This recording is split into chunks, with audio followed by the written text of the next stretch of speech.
Welcome back to the Pollination Place here at 312 North Main in Phoenix. My name is Christina Lefevre and I'm president of Pollinator Project Rogue Valley, and I'm really excited to tell you about the third plant that's blooming here in our frontscape. Today is June 27. It's about a month after we were here the last time. And I'm willing to bet that the plant that I'm going to talk to you about today, you have not ever heard of, and you probably haven't seen it before. But before we talk about today's plant, I would like to show you the plant we talked about last time, which is the Penstemon Homeless. So here we are. This is the Penstemon Homeless. We visited this about a month ago, and you can see that it is still blooming for the pollinators. In fact, this morning when we got here, there were two big carpenter bees fighting over these blossoms. And here's another one coming on. And then I just want to point out this beautiful stalk that we had looked at about a month ago that is now seed pods. This is almost as fabulous as the blossoms themselves. And something important to point out, this is not a cultivated plant. This is a native plant. So this beauty has evolved over millions of years because of the partnership between the pollinators and the plant itself. So now let's go look at today's plant. So this is today's plant. This is Grindelia nana. It's a name I love to say. That's the Latin.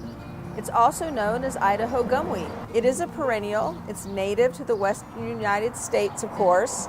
There are about 15 species of Grindelias in the United States, and they do provide benefits to humans as well as to pollinators. So I wanted to point out a few things here. Notice how many buds are still unopened. They haven't yet become flowers. So we are going to be able to enjoy this plant and its beautiful yellow flowers for several more months.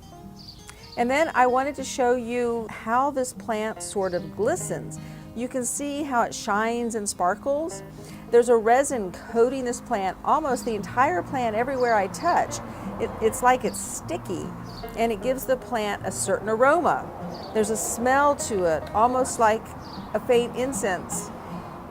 But it's not coming from the flowers per se. And then looking close up, I think it's really a fascinating flower. And you'll see that the bud has all these spikes. These are known as bracts, B-R-A-C-T-S.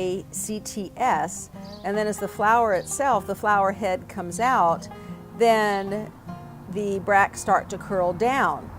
So the flower itself, what we call the flower, is made up of two different florets. Here are the ray florets around the center, what we might call the petals. And then in the middle, what we might call the center of the flower, those are actually disc florets. So the two types of florets make up what we call the flower that we see that sits on this flower cup. This is a really easy plant to grow. It's drought tolerant, very drought tolerant actually. It's deer resistant. And in addition to being a great pollen and nectar source for our bees, butterflies, moths, and even beetles, they love these flat open shapes because it's easy for them to access the pollen and the nectar. And this plant also provides a great food source for the caterpillars of butterflies and moths.